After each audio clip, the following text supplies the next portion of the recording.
queremos hablar un tema económico tributario y tiene que ver con la decisión del Tribunal Constitucional de dictar una medida para suspender los intereses moratorios de algunas compañías, y la SUNAT ha presentado un recurso de nulidad que por lo pronto todavía no se ha resuelto. Por ello está con nosotros Renzo Díaz, procurador adjunto de la SUNAT con nosotros. Bienvenido al programa, buenos días.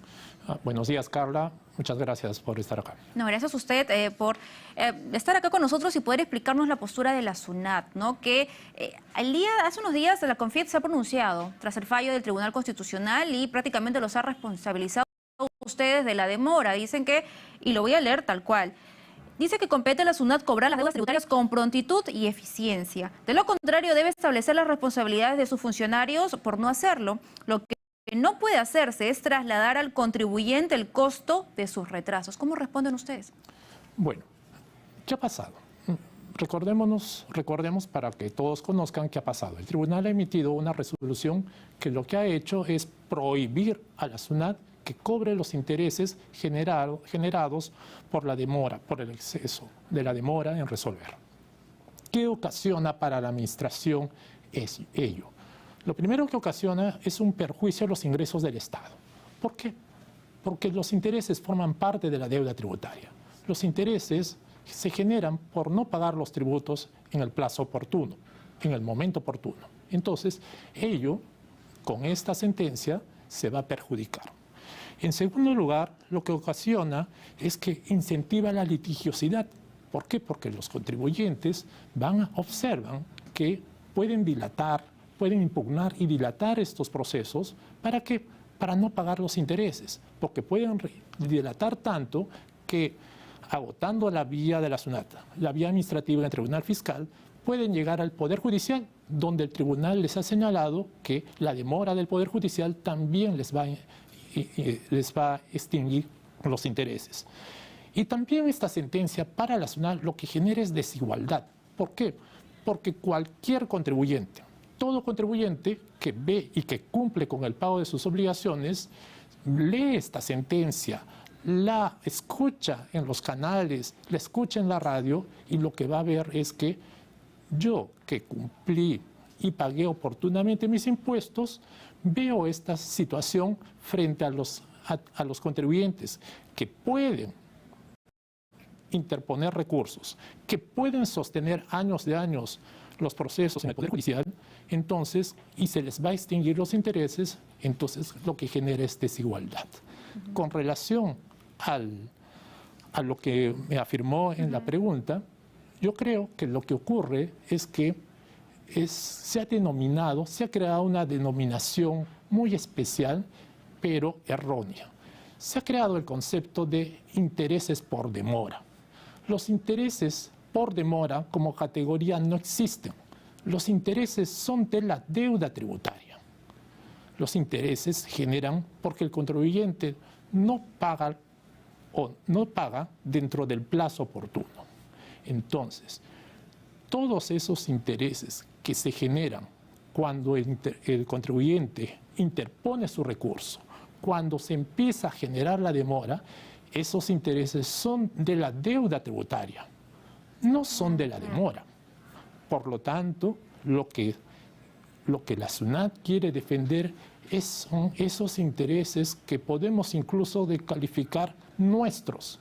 Pero cuando digo nuestros, no me estoy refiriendo a la SUNAT a la que represento. Me refiero a la de Renzo Díaz como ciudadano, porque esos intereses lo que generan es ingresos para el Estado. Si son consecuencia del incumplimiento, generan ingresos al Estado y el Estado cumple sus fines. ¿Cuántos ingresos se perderían al año tras aplicarse precisamente esta medida dictada por el Tribunal Constitucional? Son varios miles de millones de soles, pero en todo caso lo que nosotros entendemos es que además de ese efecto económico, que son los ingresos que se perjudican, también hay un efecto cualitativo en la conciencia tributaria, que yo creo que además del impacto económico es el impacto mayor. ¿Por qué? Porque los contribuyentes que tienen conciencia tributaria observan en estos tipos de sentencias un desincentivo. Entonces yo creo que ese efecto no es cuantificable porque es un efecto muy importante. Entonces, para resumir y para que las personas les quede mucho más claro este tema, quiere decir, según la postura de la SUNAT, que estas empresas, estos malos contribuyentes, lo que hacen es presentar recursos dilatorios para crear este efecto de morosidad y, por lo tanto, beneficiarse de lo dictado por el Tribunal Constitucional. ¿Es así? Lo que hacen es interponer recursos. Lo que hacen es consentir con la demora.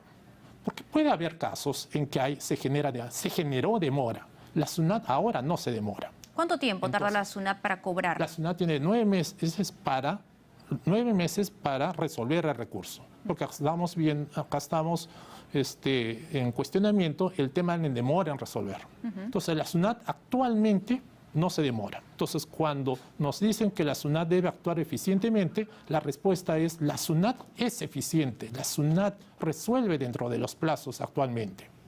Entonces, ¿qué ocurre? Lo que ocurre es que el contribuyente lo que hace es, cuando en el pasado la SUNAT se demoraba, cuando en el pasado el Tribunal Fiscal se demoraba, el contribuyente consentía con la demora. No obstante que había los medios por los cuales podía cuestionar esta demora y reclamar.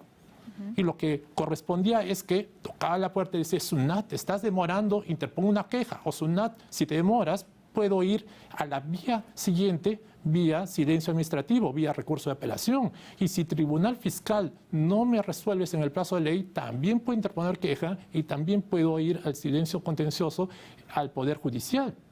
Muchos dicen... ¿Y todo ello puede tardar cuánto tiempo? El contribuyente que es fiel, responsable y fiel y vela por sus derechos, lo que puede hacer es interponer estos medios que le he señalado y ya una vez vencido el plazo que tiene la administración para resolver, podía hacerlos, podía interponer, y es decir, y no le generaba ninguna demora, podía recurrir, podía interponer.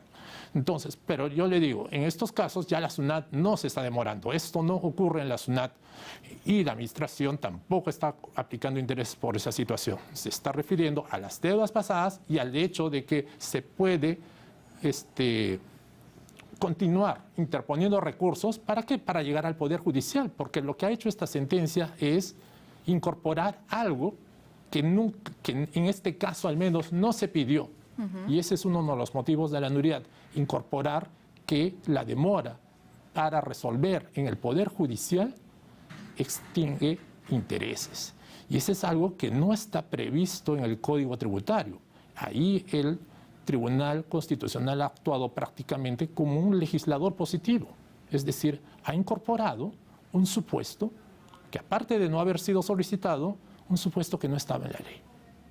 Y ustedes por ello han presentado un recurso de nulidad y todavía, bueno, eso tiene que seguir su camino. ¿Más o menos se tiene un estimado de cuánto podía tardar y luego resolverse ello? El tribunal, estimamos, y nosotros tenemos la confianza que el tribunal se tomará el tiempo necesario para revisar.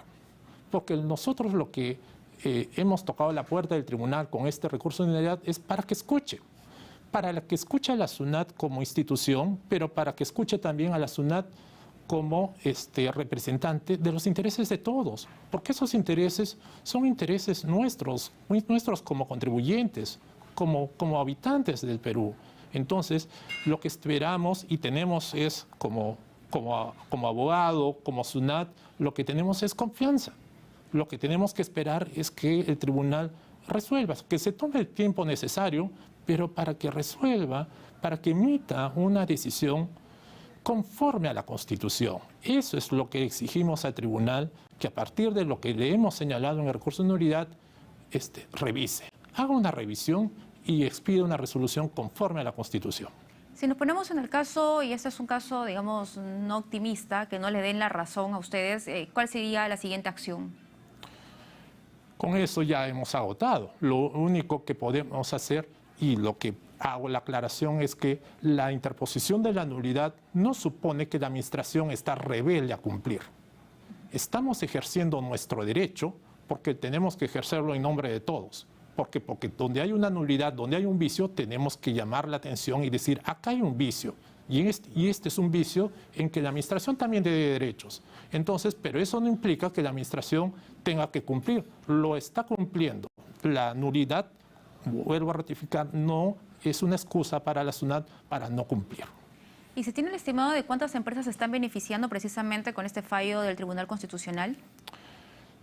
No tengo el dato exacto del número de las empresas, porque en todo caso estoy acá como abogado de defensa, y esa es una información que compete a la administración, pero lo que entendemos es, como regla general, que son todas esas empresas que tienen posibilidad de tener una defensa que pueda estar impugnando actualmente esos procesos en litigio. En el caso, les den la razón, como en este tiempo, en este lapso que todavía el Tribunal Constitucional no resuelve, ustedes no están cobrando estos intereses moratorios, pero si es que le dan la razón, ¿se activa? Es decir, ¿sería retroactiva o sería recién para los futuros? La precisión del tribunal sería si es que en el supuesto en que se declara nulo, en todo caso tendría que tener los efectos que el mismo tribunal señale en su propia resolución, porque el tribunal modula en sus resoluciones el efecto de sus sentencias. Pero porque podría decidir que sea a partir de la efectiva resolución se aplica para la posteridad. Claro, te digo, ese es el criterio del tribunal. Como administración lo que estimamos y que quisiéramos es que el criterio del tribunal sea retroactivo. ¿Por qué? Porque si es un vicio de nulidad, la nulidad debe corregir el vicio que se generó al momento en que se emitió. Muy bien, muchísimas gracias por esta entrevista muy amable. Ha sido con nosotros Renzo Díaz, procurador adjunto de la SUNAT.